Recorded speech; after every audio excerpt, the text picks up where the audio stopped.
Welcome to my channel. आज का episode बहुत ही दिलचस्प है। उम्मीद है कि आप इसका पूरा आनंद लेंगे।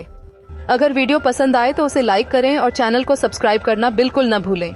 पार्ट 24 की शुरुआत में हमें दिखाया गया कि सूजी बहुत उदास है क्योंकि वह अपने और जियांग के बचपन की टूटी फूटी यादों को याद कर रही है। तभी वहाँ जियांग भी आ जाता है जो सूजी को झूला झुलाने लगता है, ठीक वैसे ही जैसे वह बचपन में अपने पिता के साथ मिलकर सूजी को झुलाया करता था। फिर वह कहता है कि तुम्हें अपने अतीत की चीजों को भूल जाना चाहिए क्योंकि अब हमारा भविष्य बेहद उज्जवल होने वाला है।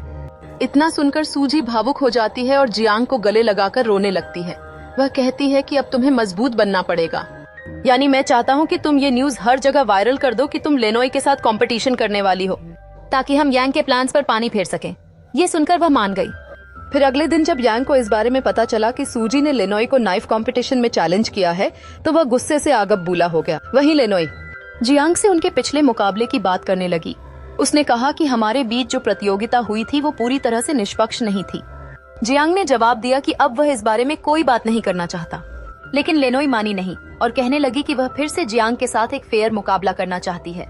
आखिरकार लेनोई के ज्यादा जोर देने पर जियांग मान गया और दोनों अच्छे से तैयारी करके रेस कंपटीशन के लिए पहुंचे ताकि किसी जज की जरूरत न पड़े।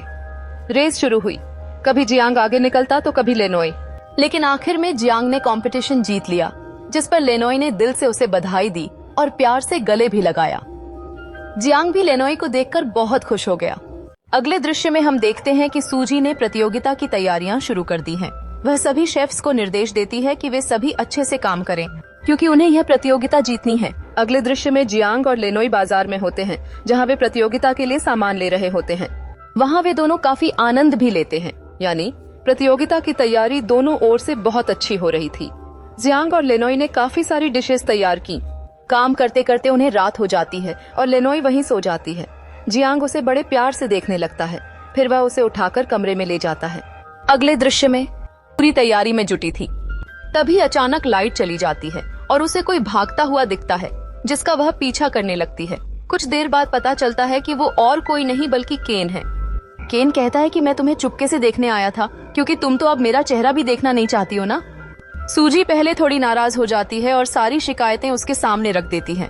वह केन से पूछती है कि जब वह उसे छोड़कर चला गया था तो क्या उसे उसकी याद नहीं आई। तब केन कहता है ठीक है, अब हम कल ही कोर्ट मैरिज कर लेंगे क्योंकि मैं नहीं चाहता कि अब कोई भी वजह हमें एक दूसरे से जुदा कर पाए। सूजी मान गई और बहुत खुश हुई। रात को केन अपनी बहन के ऑफिस से अपनी आईडी लेने चुपके से गया।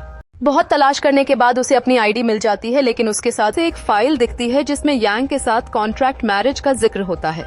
ये देखकर केन के होश उड़ जाते हैं। वह तुरंत उन फाइलों की तस्वीरें ले लेता है, लेकिन तभी उसकी बहन सिक्योरिटी गार्ड्स के साथ वहाँ आ जाती है। तब केन जल्दी से वो तस्वीरें किसी को भेज देता है। फिर उसकी बहन ऑर्डर देती है कि उसे पकड़ लो और केन को पकड़ लिया जाता है। अगले दिन का सीन दिखाया गया है। केन एक कमरे में बंद है और अपनी बहन को पुकार रहा है। वहीं दूसरी तरफ सूजी कोर्ट के बाहर केन का इंतजार कर रही होती है, लेकिन केन आता ही नहीं। अगले सीन में जियांग लेनोई को बहुत सारी डिशेस टेस्ट कराता है, लेकिन लेनोई को वो सब पसंद नहीं आती। तभी किचन से कुछ आवाजें आती हैं। जब लेनोई जाकर देखती है तो पता चलता है कि उसके पापा खाना बना रहे हैं। वो पूरा किचन खराब कर चुके होते हैं और सारा सामान भी बर्बाद कर रहे होते हैं, जो कि काफी महंगा था। इसलिए लेनोई उन्हें खाना बनाने से मना करती है, लेकिन वो नहीं मानते और कहते हैं कि वो अपनी बेटी के लिए खाना बना रहे हैं।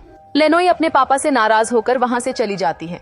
फिर जियांग मिस्टर ली को समझाते हैं और उन्हें बाहर ले जाते हैं, जहाँ लेनोई के पापा उसे मनाने की कोशिश करते हैं और वो मान भी जाती है। फिर सब लोग मिलकर साथ में खाना बनाते हैं। केन की बहन यांग से माफी मांगती है। यांग कहता है इट्स ओके, जल्दी ही हमारी शादी होने वाली है, तो तुम्हें टेंशन लेने की कोई जरूरत नहीं है। अगले सीन में हम लेनोई को देखते हैं जो एक डिश तैयार कर रही होती है जो जिंग जिंग को बहुत पसंद आती है।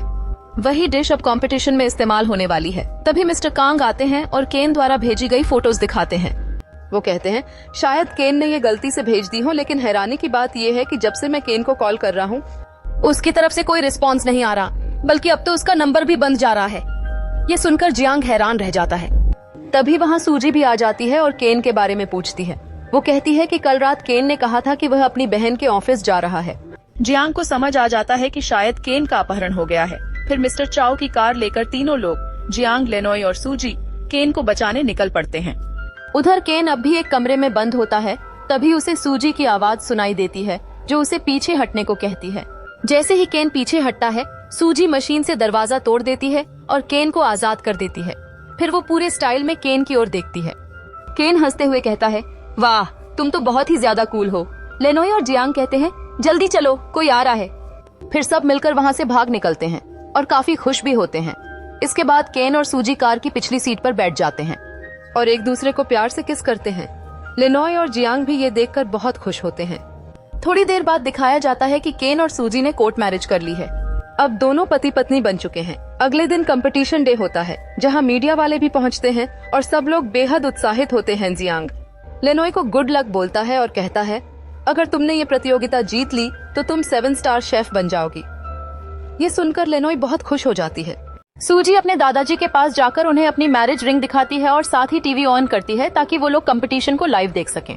दादाजी ये सब देखकर हैरान रह जाते हैं। वहीं बाहर केन सूजी का इंतजार कर रहा होता है।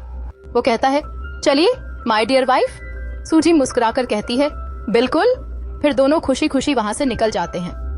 अगले सीन में यांग चोई से कहता है, मुझे पता है तुम प्रेग्नेंट हो और ये बच्चा मेरा है, लेकिन मैं अभी इसे स्वीकार करने के लिए तैयार नहीं हूँ, इसलिए तुम्हें अबॉर्शन करवा लेना चाहिए। यही हमारे भविष्य के लिए सही होगा और मैं वादा करता हूँ कि बाद में तुमसे जरूर शादी करूंगा। चोई ये सुनकर हैरान रह जाती है, लेकिन थोड़ी देर बाद कहती है, ठीक है। हालांकि अंदर से वो बिल्कुल भी खुश नहीं होती। उधर सूजी और केन प्रतियोगिता में पहुंचते हैं। मीडिया उन्हें घेर लेती है और सवाल पूछती है, लेकिन दोनों कोई जवाब नहीं देते। लेकिन मीडिया वालों के बार बार सवाल पूछने पर सूजी गुस्सा हो जाती है। और बस इसी सीन के साथ पार्ट 23 यहीं खत्म हो जाता है। वीडियो पसंद आए तो वीडियो को लाइक, शेयर और चैनल को सब्सक्राइब जरूर करें। मिलते हैं अगले एपिसोड में। तब तक के लिए टेक केयर, गुड बाय।